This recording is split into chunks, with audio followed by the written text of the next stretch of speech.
군대에는 개인 정비 시간이 있습니다. 이것은 전시에 즉각 출동을 하기 위해 개인들이 하는 모든 정비 활동을 말하는데, 이제 일과 시간 이후나 주말과 공휴일에 군 장병들이 총을 손질하거나 군복과 군화, 침구류 등을 세탁하는 그런 시간들을 말합니다. 저는 강원도 인제에 있는 특공대에서 군복무를 했는데, 이 부대가 훈련이 많은 부대였습니다. 그리고 이름도 산악특공대라고 이렇게 돼 있어서 최소 훈련을 나가면 2박 3일 동안 산속에서 생활을 하는 그런 부대였습니다. 그렇게 훈련을 갔다 오면은 산에서 2박 3일을 지내고 오면은 온몸이 굉장히 피곤합니다. 그런데 그렇게 훈련을 다녀오고 난 다음 날에, 그래서 꼭 하루 동안 이제 군 부대에서 정비 시간을 주었습니다. 근데 이때 마냥 쉬는 것이 아니라 훈련을 하면서 사용했던 총이나 텐트, 야삽과 전투복, 침낭과 같은 것들을 깨끗이 씻고 정리하라고 주는 그런 시간이었습니다. 훈련을 아무리 자주 나간다고 해서, 곧 나간다고 해서 금방 다시 나갈 건데 뭐하러 이런 것들을 다시 정리하고 깨끗하게 씻느냐라고 생각할 수 있지만, 이렇게 정비를 하지 않으면 그런 장비들은 금방 망가지게 되고, 그래서 꼭 필요한 순간에 제대로 사용하지 못하게 되어버립니다. 그리고 찝찝한 텐트와 침낭에서 훈련을 나가서 생활을 해야 되고, 총과 다른 도구들도 녹이 슬어서 필요한 순간 쓸 수 없게 되어버리는 것입니다. 그래서 군인에게 중요한 것이 바로 이런 정비 시간들입니다.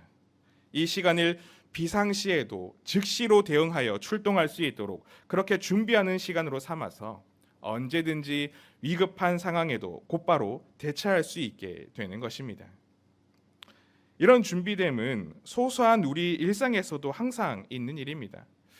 우리가 집에서 식사를 하기 위해 요리를 해서 음식을 준비하고 또 그렇게 식사를 하게 되면 그 뒤에 꼭 해야 하는 남은 일이 있습니다. 바로 요리를 하며 썼던 도구들이나 식사를 하면서 썼던 그런 그릇들을 깨끗이 씻어 넣는 설거지입니다. 근데 설거지를 하는 것을 좋아하는 사람은 잘 없는 것 같습니다. 많이들 이 설거지를 귀찮아합니다. 그리고 이렇게 설거지하는 것을 귀찮아하는 사람들의 특징을 보면 매 끼니 때마다 식사를 하고 설거지를 하는 것이 아니라 몰아서 한꺼번에 설거지를 하는 경향이 있습니다. 하루에 한 번 몰아서 하거나 심지어 이틀에 한 번 설거지를 하는데, 때로는 집에 있는 모든 그릇들을 다 꺼내 쓰고 더 이상 쓸 그릇이 없을 때 그제서야 비로소 모여있는 그릇들을 설거지하는 그런 사람들도 있습니다. 또 어떤 경우는 이런 사람도 있습니다.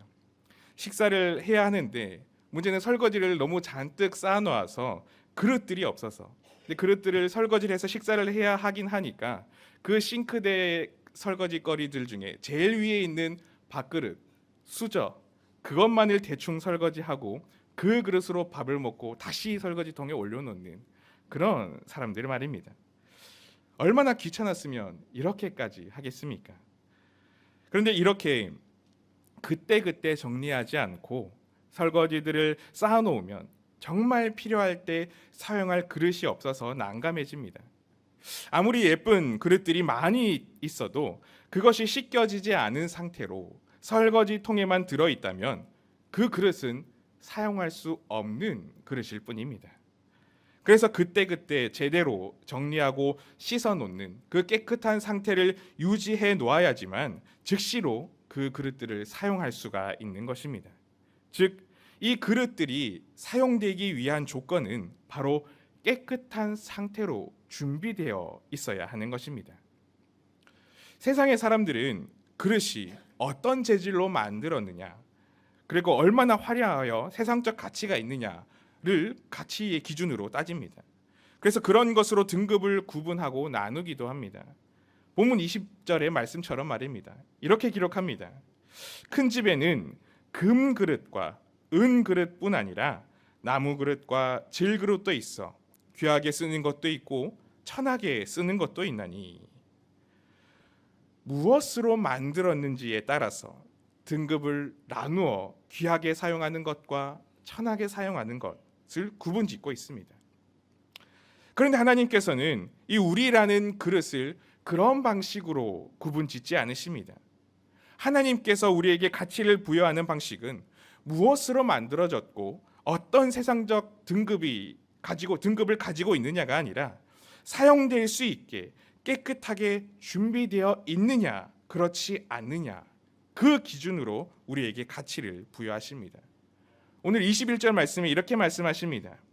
그러므로 누구든지 이런 것에서 자기를 깨끗하게 하면 귀히 쓰는 그릇이 되어 거룩하고 주인의 쓰심에 합당하며 모든 선한 일에 준비함이 되리라. 하나님께서는 우리를 사용하기를 원하셔서 하나님의 뜻과 하나님의 계획대로 쓰시기 위하여서 우리를 지으시고 선택하셨습니다. 그래서 하나님의 관심은 우리가 하나님의 때에 하나님의 방법대로 사용될 수 있도록 깨끗하고 깨어있고 준비되어 있느냐입니다. 즉 하나님께서는 깨끗하게 사용될 우리라는 그 존재 자체에 마음을 두고 계시는 것입니다. 그래서 우리는 이 땅에서 하나님께서 쓰시고자 하실 때에 언제든지 사용될 수 있도록 준비되어 있어야 합니다.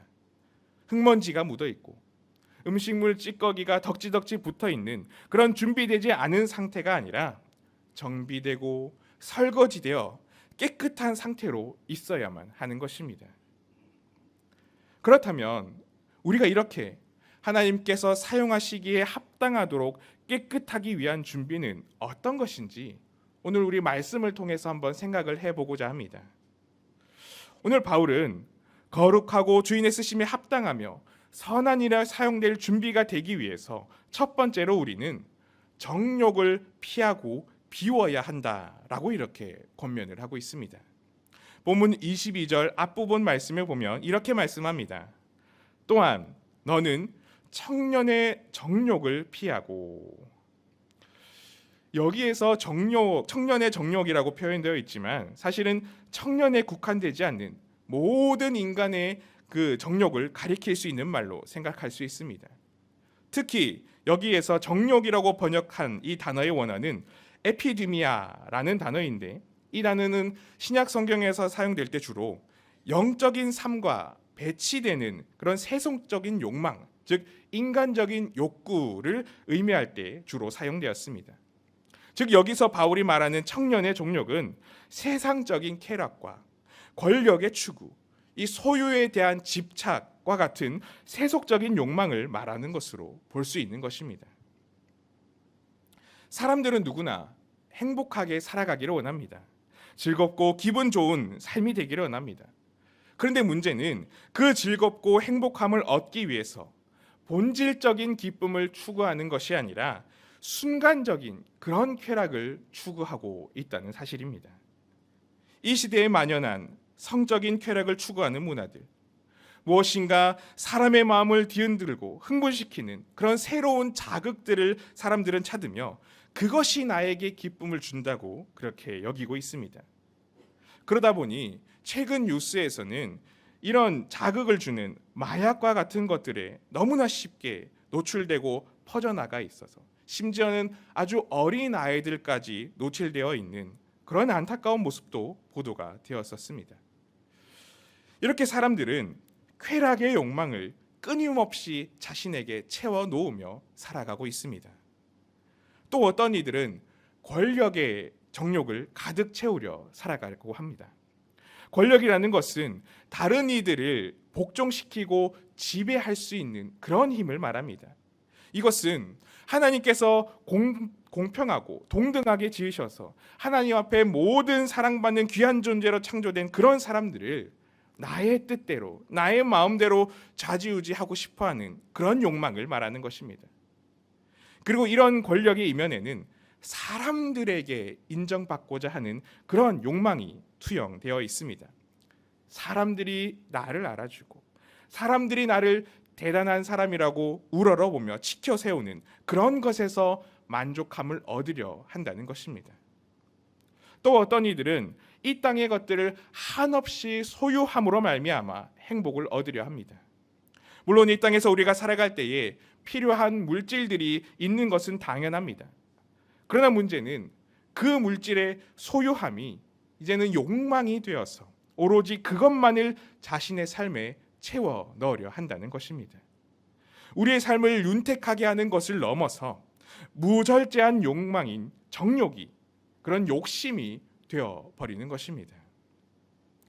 이런 정욕들은 하나님으로부터 오는 것이 아니라 세상적인 것입니다. 이에 대해서 요한일서 2장 16절 말씀은 이렇게 이야기하고 있습니다. 이는 세상에 있는 모든 것이 육신의 정욕과 안목의 정욕과 이 생의 자랑이니 다 아버지께로부터 온 것이 아니요 세상으로부터 온 것이라.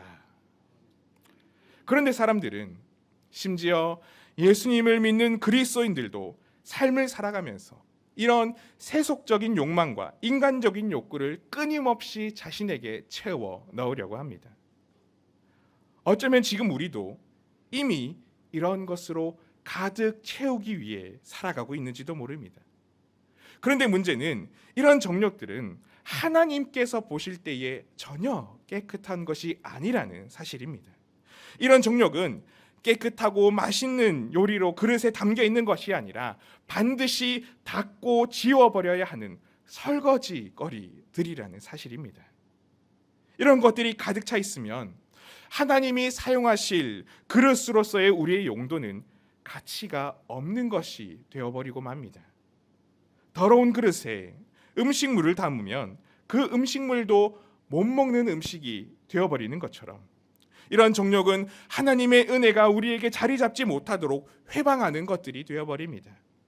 그래서 이에 대해서 예수님께서도 마가복음 4장에서 씨 뿌리는 자의 그 가시떨기에 대한 부려진 그런 씨앗의 비유로 이렇게 말씀하셨습니다. 마가복음 4장 18절 19절의 말씀입니다.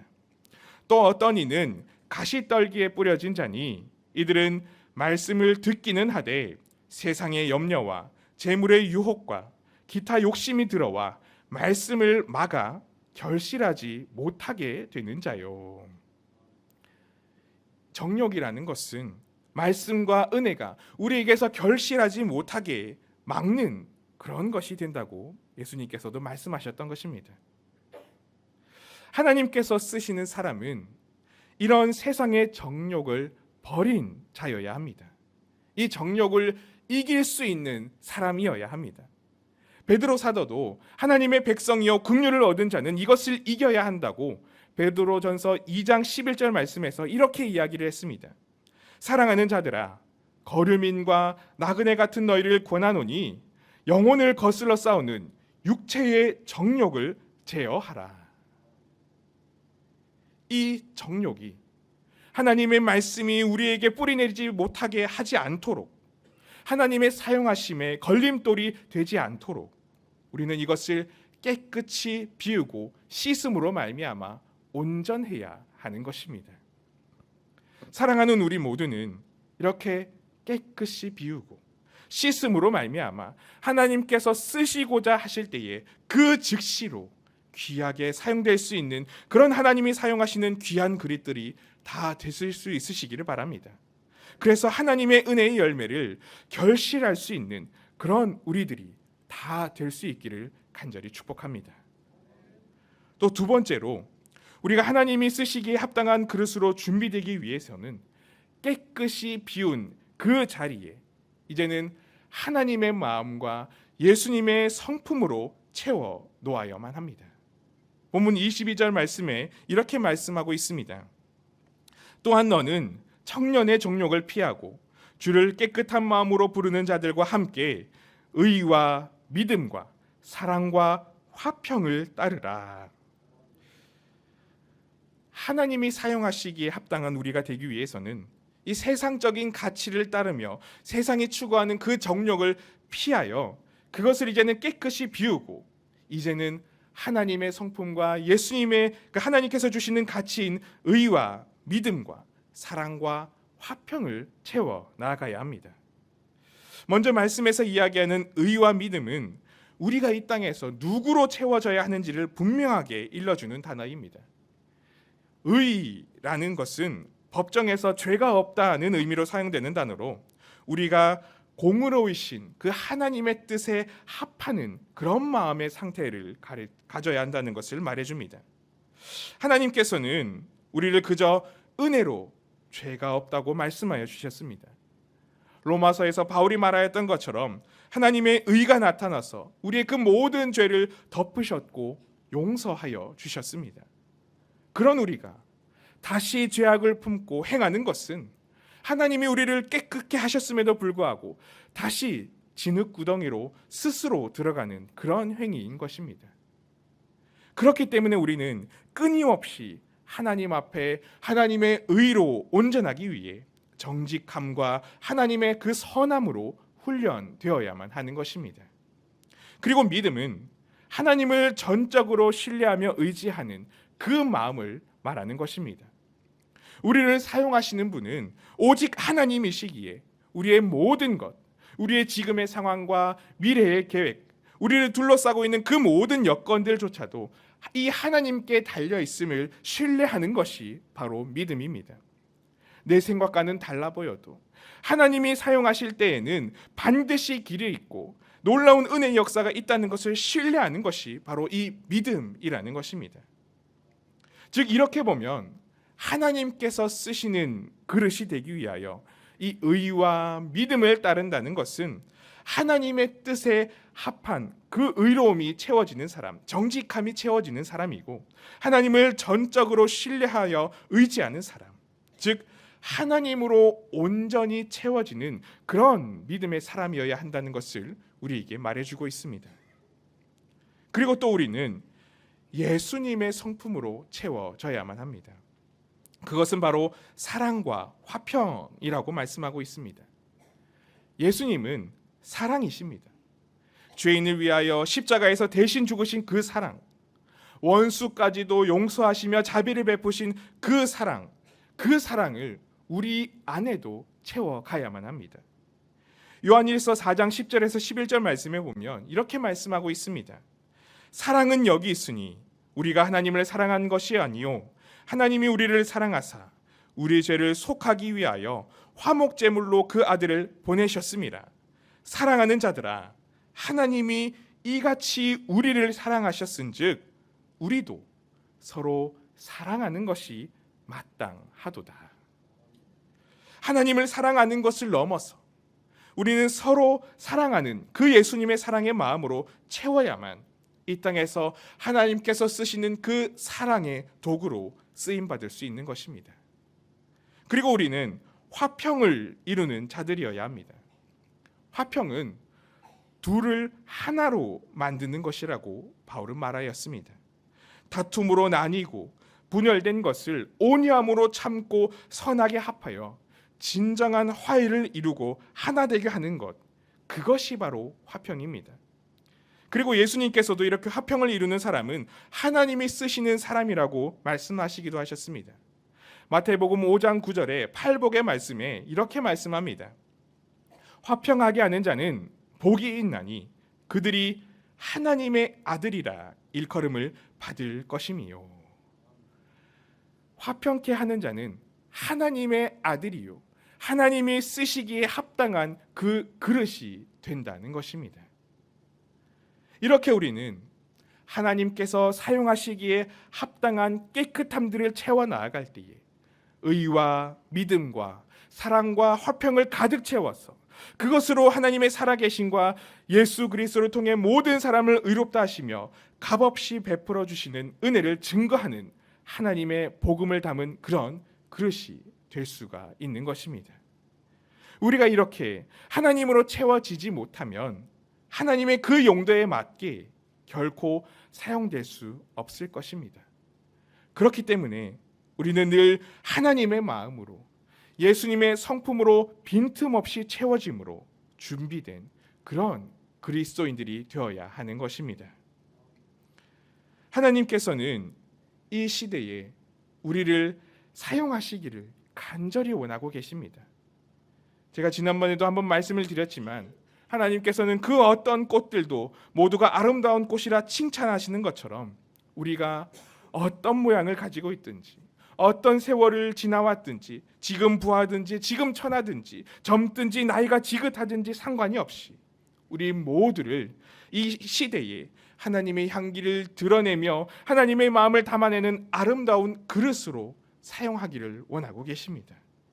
그렇게 하나님께서 쓰시고자 하실 때에 만약 우리가 엉뚱한 것으로 가득 차 있어서 설거지가 필요한 상태라면, 그리고 하나님께서 이 땅에 주시고자 하셔서 우리가 당연히 품어야 할 그 있어야 할 것이 텅 비어 있다면, 우리는 그 어떤 재질로 만든 그릇이라 할지라도 하나님이 사용하시기에 합당한 귀한 그릇은 되지 못할 것입니다. 하나님께서는 이미 그 하나님의 사용하심에 합당한 그릇으로 우리를 지으셨고 지금까지 우리를 이끌어 주셨으며 붙들어 주셨습니다. 그 하나님께서 우리를 쓰시고자 하실 때에 깨끗함으로 준비되어 있는 우리, 하나님의 마음과 예수님의 성품으로 하나님의 나라의 가치들로 채워져 있는 그런 우리가 되어서 그 즉시로 쓰임받으며 하나님의 귀한 일들을 감당할 수 있는 그런 우리 모두가 되실 수 있으시기를 축복합니다. 하나님께서는 오늘도 우리를 그렇게 귀하게 사용하고자 하십니다. 함께 기도하겠습니다.